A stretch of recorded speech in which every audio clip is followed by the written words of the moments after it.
चलिए, चूँकि आप लोग का एग्ज़ाम नज़दीक आ चुका है, हम इंटरमीडिएट के छात्रों की बात कर रहे हैं, तो एग्ज़ाम नज़दीक है, आप तैयारी कर रहे होंगे, तो आपको ध्यान में रखते हुए हम कुछ ऑब्जेक्टिव क्वेश्चन को सॉल्व करने जा रहे हैं। बच्चे सभी लोग ध्यान से सुनेंगे, इसका बेनिफिट आपको अवश्य ही मिलेगा।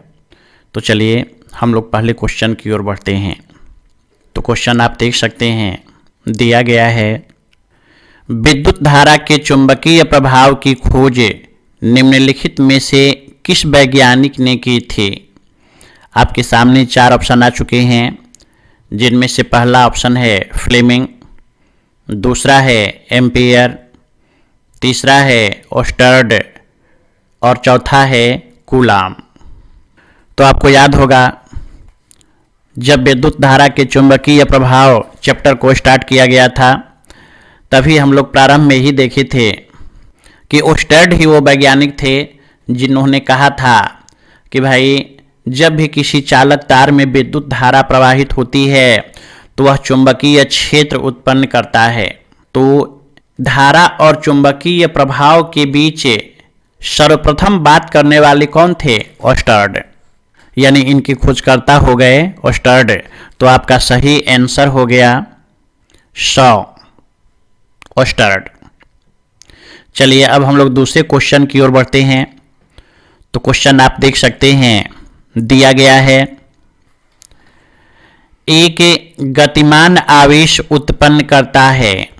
आपके सामने 4 ऑप्शन दिए गए हैं, जिनमें से पहला ऑप्शन है केवल स्थिर विद्युत क्षेत्र, दूसरा ऑप्शन है केवल चुंबकीय क्षेत्र, तीसरा ऑप्शन है स्थिर विद्युत क्षेत्र व चुंबकीय क्षेत्र दोनों, और चौथा ऑप्शन है इनमें से कोई नहीं।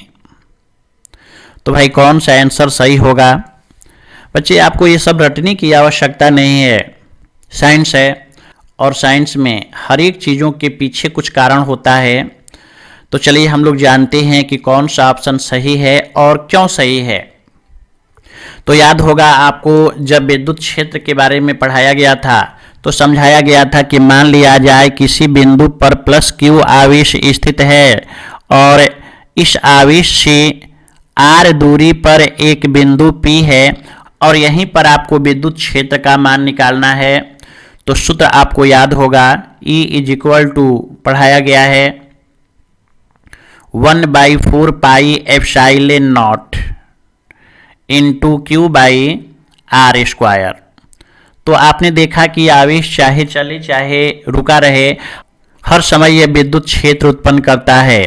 लेकिन यदि हम लोग चुंबकीय क्षेत्र की बात करें तो याद कीजिए, समझाया गया है कि जब कोई आवेश गतिमान होता है तभी वह चुंबकीय क्षेत्र उत्पन्न करता है। और उसका भी सूत्र आपको समझाया जा चुका है कि यदि Q परिमाण का कोई बिंदु आवेश है जो भी वेग से गति कर रहा है तो इसके कारण उत्पन्न चुंबकीय क्षेत्र B बराबर होता है μ0/4 पाई इंटू Q भी साइन थीटा बटा में r²। तो भाई यहाँ पर यदि ध्यान दिया जाए तो ये चुंबकीय क्षेत्र B तभी उत्पन्न होगा जब आवेश गतिशील हो, यानी उसके पास में वेग भी हो।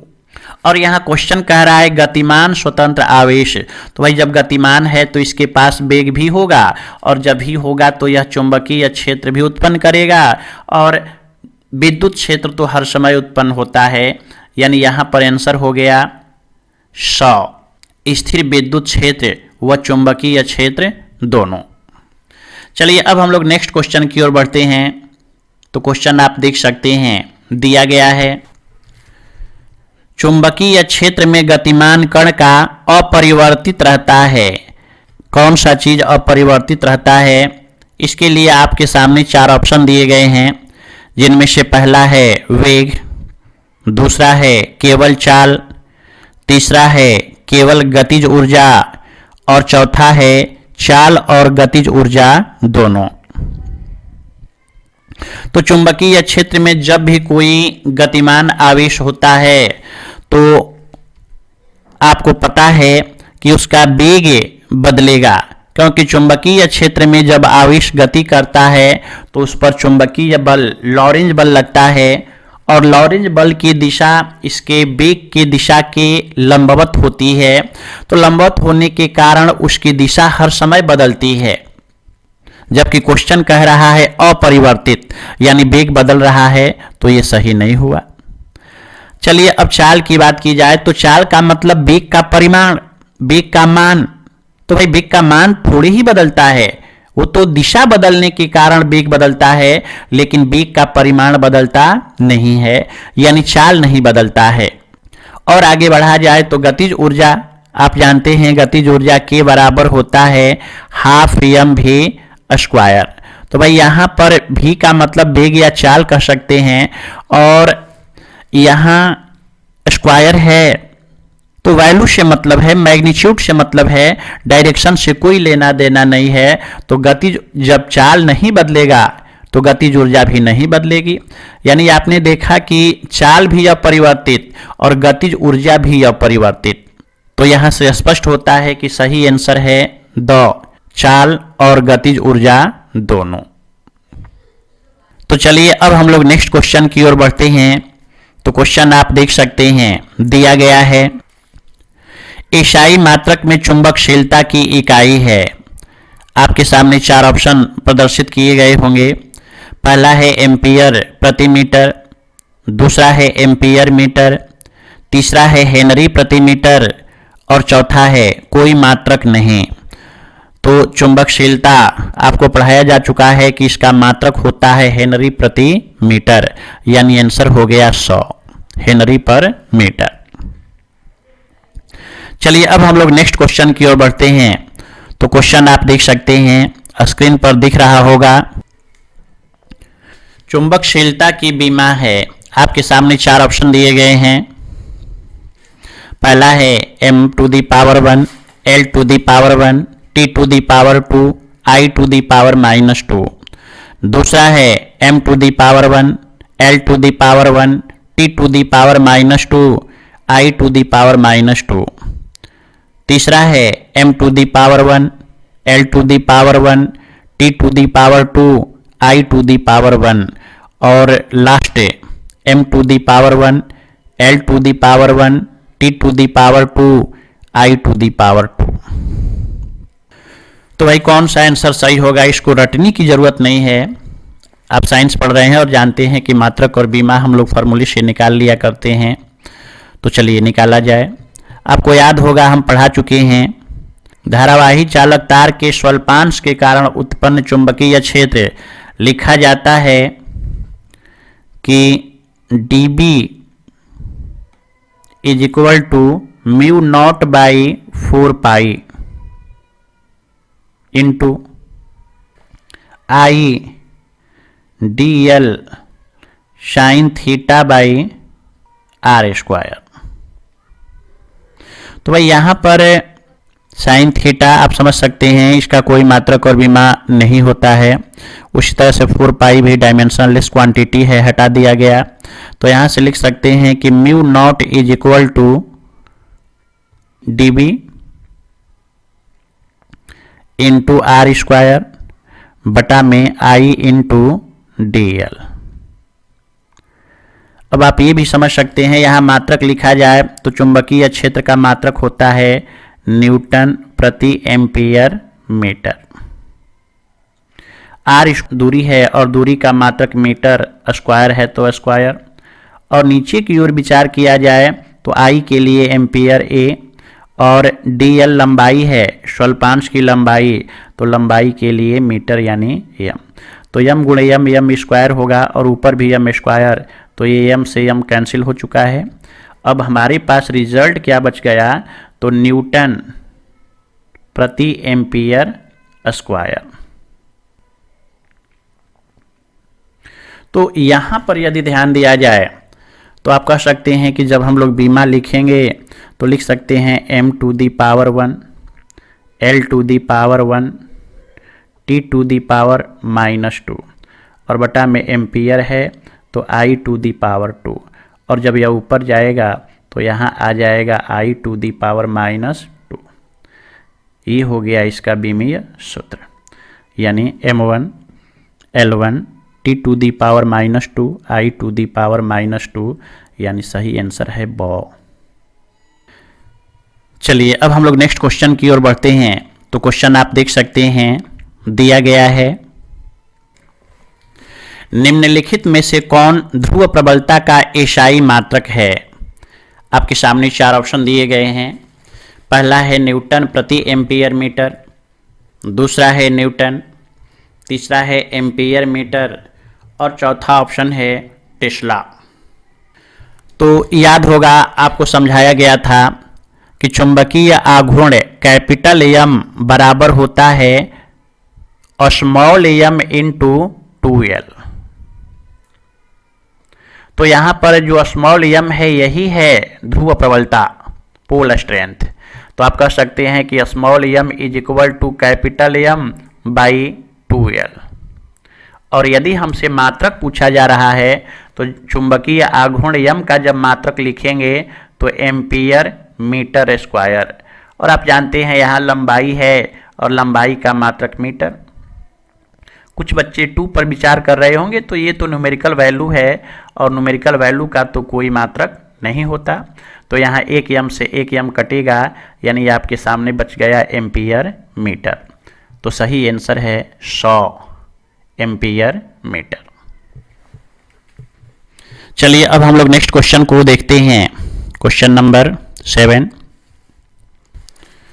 कह रहा है कि चुंबकीय क्षेत्र के फ्लक्स की एसआई इकाई होती है।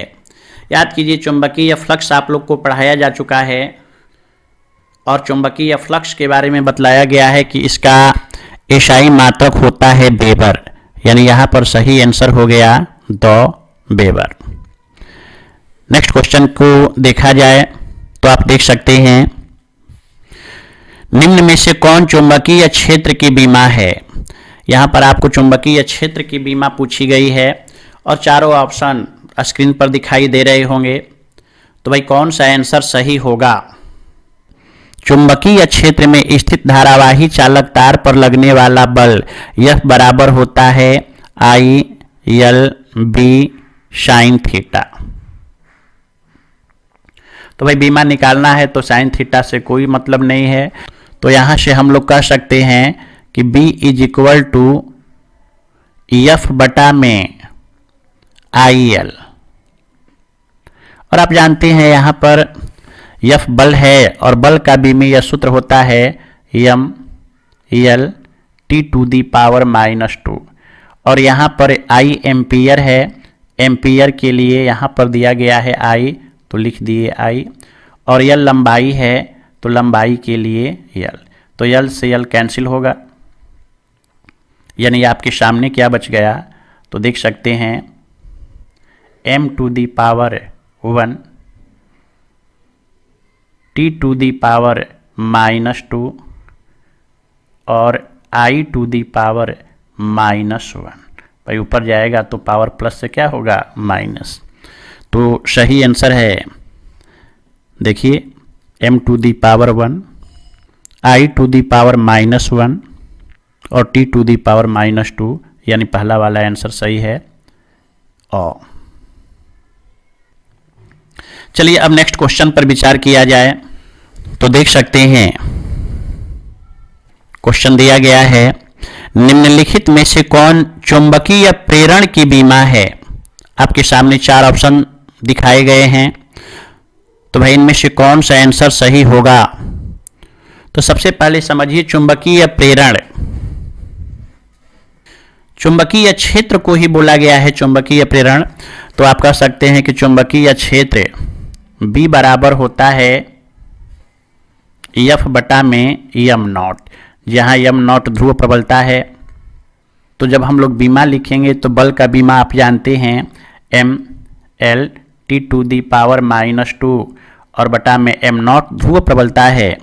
और ध्रुव प्रबलता का बीमा आपको याद होगा एम्पियर मीटर होता है। एम्पियर के लिए यहाँ पर I दिखाया गया है तो लिख दिए I, और मीटर के लिए L, तो L से L कैंसिल होगा, यानी आपके सामने आ चुका है m t to the power -2 i to the power -1, यानी 9वें का हो गया पहला अ। चलिए अब हम लोग 10वें क्वेश्चन को सॉल्व करते हैं। तो क्वेश्चन आप स्क्रीन पर देख रहे होंगे, दिया गया है चुंबकीय क्षेत्र B में एक समान वेग v से गतिमान आवेशित कण q पर लगने वाले चुंबकीय बल Fm का मान होगा। तो आपको याद होगा लॉरेंज बल पढ़ाते समय बतलाया गया है कि चुंबकीय क्षेत्र में जब भी कोई आवेश गति करता है तो इस पर लगने वाला चुंबकीय बल F बराबर होता है Q into vector V cross vector B। यानी यहाँ पर सही आंसर हो गया ब, vector Fm is equal to Q vector B cross vector B।